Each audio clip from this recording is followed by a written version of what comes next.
நான் ஆசையை வென்ற ஒரு புத்தனுமல்ல, என் காதலை சொல்ல நான் கம்பனுமல்ல.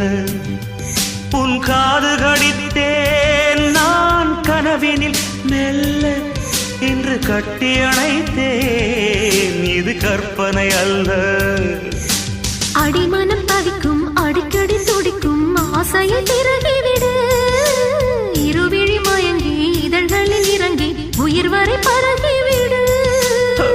முத்தம் வழங்காது ரத்தம் அடங்காது.